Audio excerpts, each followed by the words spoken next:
Vamos agora a uma questão fundamental no que diz respeito a ondas. Nós já dissemos que uma onda é descrita por uma função f de x e t, e agora vamos avançar um pouco mais.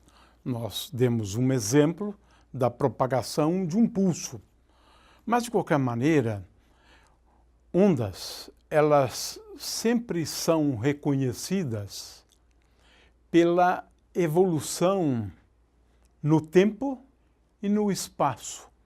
Mas essa evolução, ela é tal a que essa função obedeça a uma equação. Essa equação tem o nome de equação das ondas, ou de ondas. Então, na equação das ondas, nós vamos escrever uma equação para esta função aqui. Ou seja, se eu quiser saber se o que eu tenho aqui é, de fato, a descrição de uma onda que se propaga, essa função deve satisfazer a uma equação da forma d2 dx2 menos 1 sobre c, ou melhor, menos 1 sobre v ao quadrado, d2 dt2 f de x e t. Essa é uma forma de escrever a equação de ondas, né, igual a zero. Ou seja, se eu derivar, o que eu escrevi aqui é o seguinte: se eu derivar essa função f duas vezes com respeito a x, então essa derivada parcial de f com respeito a x, derivada segunda, é igual a 1 sobre v ao quadrado d2f dt2. É isto. Então, para eu identificar se é uma onda, eu tenho que verificar isto. Mas, muitas vezes, o que a gente está querendo é determinar essa função f de x e t. Ora, este é o problema, então, das ondas em uma dimensão, porque aqui eu escrevi a equação de ondas das ondas unidimensionais. Se propagam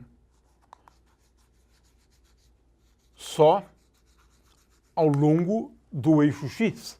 Eu tenho uma onda que se propaga ao longo do eixo x.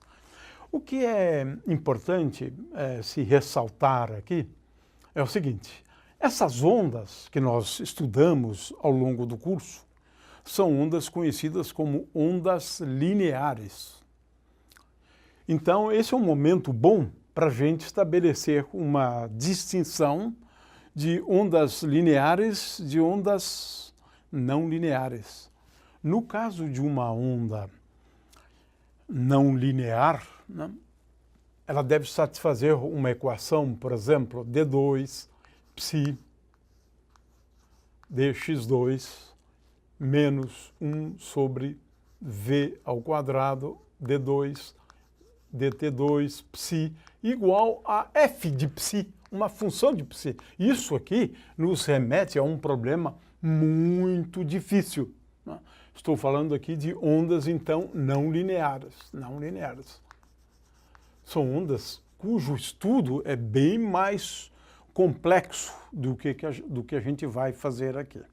De forma que agora eu estabeleço uma distinção entre ondas lineares, que são essas ondas que a gente vai estudar, né, de ondas não lineares. É quando eu tenho uma equação sob esta forma aqui. É claro que aqui eu estou querendo determinar essa função de psi, a função psi de x e t, Função essa que satisfaz essa equação. Eu gostaria de chamar a atenção aqui para duas coisas, né? A primeira delas é que V, que aparece aqui, é a velocidade de propagação da onda. Como explicamos antes, essa é uma característica da onda. A segunda coisa que a gente gostaria de chamar a atenção é que realmente, para a gente deduzir a equação de ondas, muitas vezes dá trabalho. Não é uma coisa simples.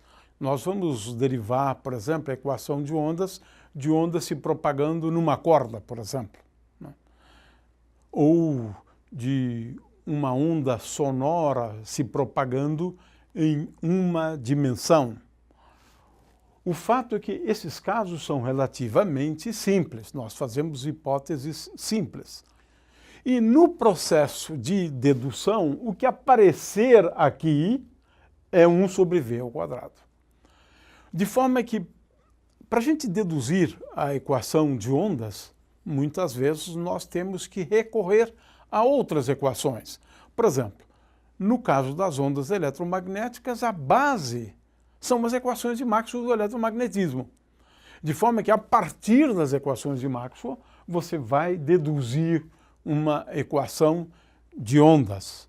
Ou seja, a questão é se o campo elétrico e o campo magnético têm uma evolução no espaço e no tempo, de tal forma que essa evolução obedeça a essa equação de ondas.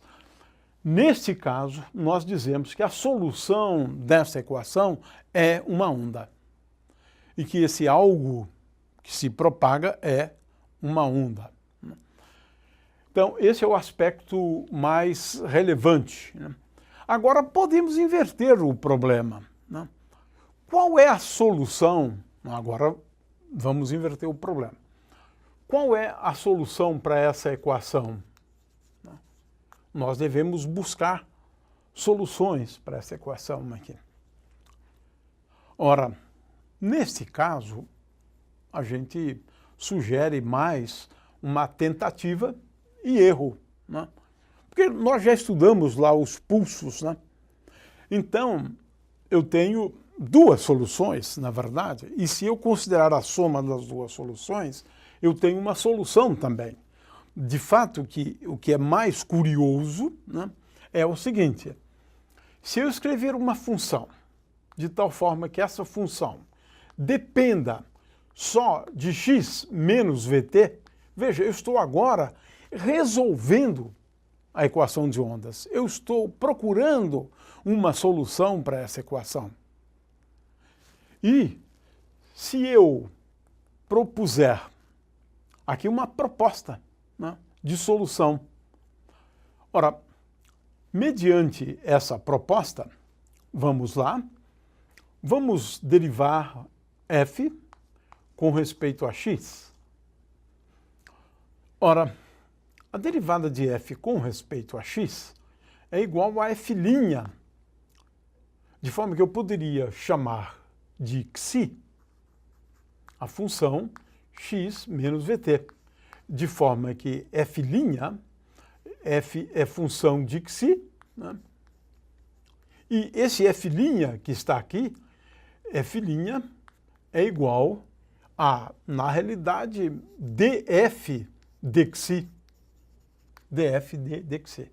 Portanto, df dx é igual a f', que eu acabei de definir aqui, e agora eu devo derivar o argumento. Derivando com respeito a x, eu obtenho 1 aqui. d2f dx2 é igual a f duas linhas, e agora eu derivo o argumento dessa função f' de x menos vt, e eu vou obter 1 aqui. Ou seja, derivei duas vezes, né, essa função, e observo então que d2f dx2 é igual a f duas linhas. É claro que é função de x menos vt, e aqui é função de x menos vt. Agora vamos derivar com respeito ao tempo. df dt é igual a f', e agora eu vou derivar o argumento com respeito ao tempo. E aqui eu obtenho menos v. É f' vezes menos v.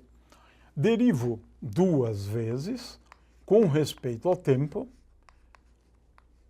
Veja-se que aqui eu estou utilizando o conceito de derivada parcial. Isso é uma coisa que é muito importante a gente ter em mente. No caso de uma derivada parcial, tudo que eu faço é derivar com respeito àquela variável, esquecendo as demais. Então, a derivada parcial com respeito a t duas vezes é igual a f, duas linhas, vezes menos v, e agora eu derivo de novo o argumento de f', de forma que aqui eu vou obter de novo menos v. Consequentemente, d2f dt2 é igual a v ao quadrado vezes f duas linhas. Olha só, acabei de mostrar, né, que d2f dx2 é igual a 1 sobre v2, porque eu estou tomando 1 sobre v2, esse v2 aqui se cancela. Eu concluí que f duas linhas é igual a f duas linhas. Consequentemente, esta aqui é uma solução. E se eu tiver uma função que é da forma g de x mais vt? Vai acontecer a mesma coisa. Eu tenho que verificar que d2g de x2 é igual a 1 sobre v2 vezes d2g dt2. Ora, de novo, é o mesmo exercício. Na verdade, aqui ao invés de menos v, eu vou ter mais v g'. Então vamos considerar a função y de x e t. E essa função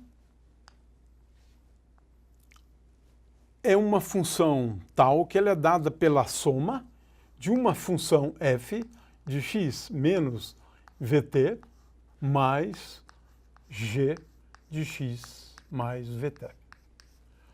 O que eu vou demonstrar é que se f é uma onda, g é uma onda, y é uma onda também.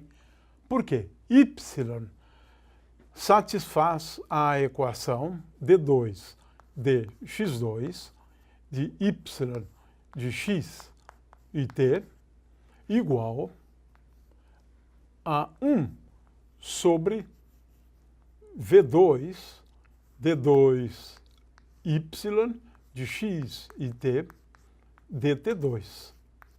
Ora, para a gente verificar isto, basta eu substituir y por essa expressão, e eu tenho então d2 dx2 de f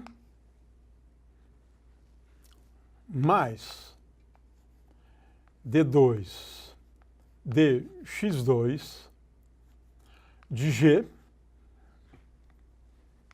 e é fácil, e isso é igual a 1 sobre v ao quadrado, é fácil verificar isso, d2f dt2 mais 1 sobre v ao quadrado de d2g dt2.